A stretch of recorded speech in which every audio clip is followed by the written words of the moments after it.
I think Pokemon Scarlet and Violet is best described as a monkey's paw video game because this is really good. This is a really good video game, but unfortunately it's completely plagued by... So let's address the thing and get it out of the way. You've seen how poorly this game runs. You don't need me to tell you this. The game is broken. It's all over Twitter and Metacritic, and every gaming journalist is right now talking about it. This game looks pretty rough. But if you put into account that this game does not require the use of CSGO textures or even TF2 textures, it's kind of impressive, you know? Not very many things can achieve this visual diversity with only source textures, so for that I have to give Game Freak a little bit of credit. The bugs are very apparent, and while they're not game-breaking, the fact it's shipped like this alone is enough for some people to choose to not buy this game. And when I mean some, I mean the literal last 12 Switch owners out there.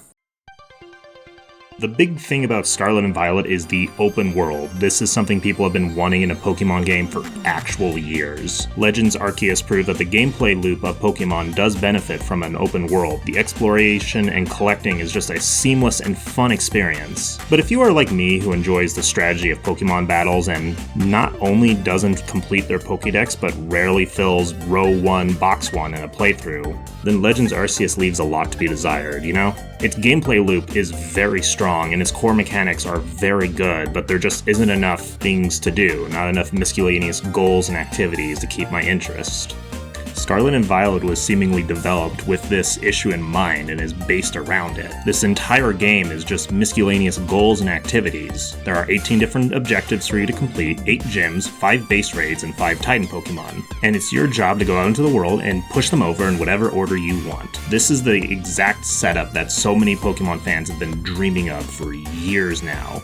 The moment-to-moment gameplay is very good. Battles are much faster in this game. Not Legends Arceus fast, but pretty fast so long as you're not fighting cloth. For the first time in Pokemon game history, you can be selective with who you beat up. You can beat up the elderly, children exclusively, whatever you want. You don't even have to fight anyone, you can just walk right past them. You can ride around on this Yoshi that functions pretty closely to a Skyrim horse, so that's pretty cool. Sprigatito evolved into the Standatito, and honestly, it turned out really well. You know, I like it a lot. It's much better than this or that or this one. In previous Pokemon games, jumping off of a 3-foot ledge meant you were trapped down there forever. In this game, if you jump off of a 10-foot cliff face, you can just go back up to the top with no problems. Some say that the themes of Pokemon Black and White were pretty bold, as they questioned the morality of Pokemon training, and it made you really sympathize for the creatures you were commanding. This game goes in the opposite direction, because not only are you imprisoning these monsters, but you're now dismembering them too. And that's because you play as that one weird kid from school that would play with roadkill, except in this instance, you're not taking Shink's teeth to keep in a shoebox under your bed. No, you use those teeth to make a CD with them. And then you go around and you take money from Pokemon, which is a feature I didn't even know I wanted until it was presented to me. Oh boy, 1 whole farthing!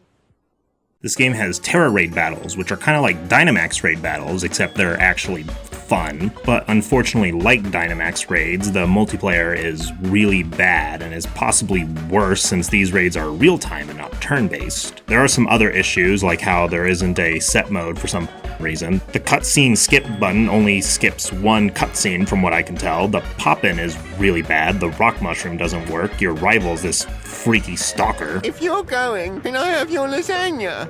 Get away from me. But these are all kind of minor, because what really, and I mean really grinds my gears is this little thing they changed.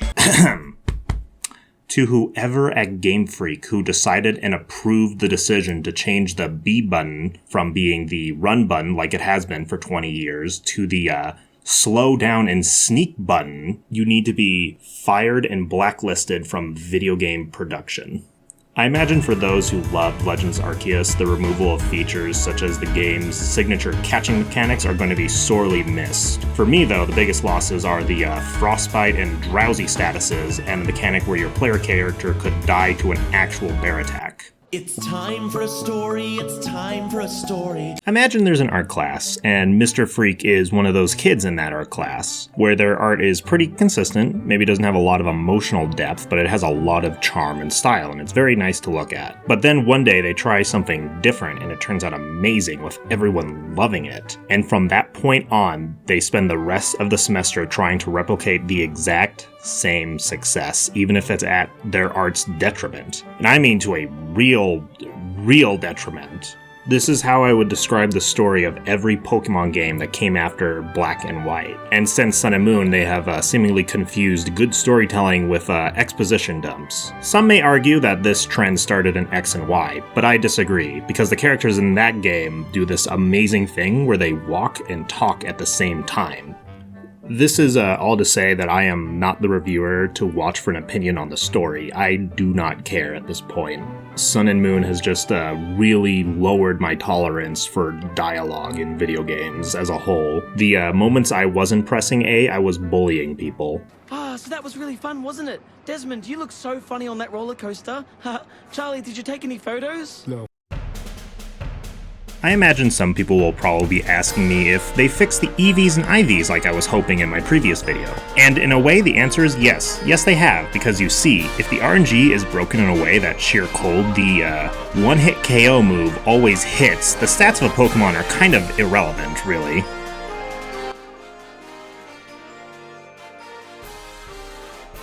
Scarlet and Violet is a very good video game, but it's completely marred and dragged down by the fact that it's a completely unpolished, broken mess. You've seen by probably the footage I've been playing, the textures are really bad. It runs like a PS1 game that's been ported to the Ouya. I would bet actual money that Subnautica being played on a V-Smile would perform better than this game does on its own. It's in many ways the antithesis of things we just can't stand about the AAA industry. But at the same time, I've really enjoyed it. This is one of the funnest games I've played in a long time.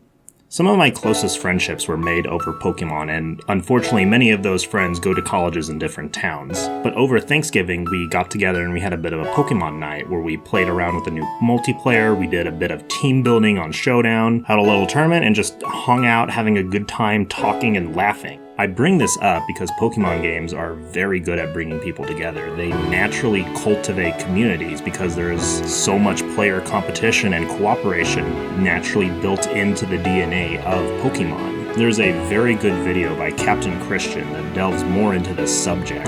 I'm just briefly mentioning it here because if you and your friends really like Pokemon, then you're probably going to enjoy this game because that spirit that was created over 26 years ago on the Game Boy still lives on in Scarlet and Violet. But if none of that soppy stuff applies to you, this game is easily in the top 2.5 best open world Pokemon games out there.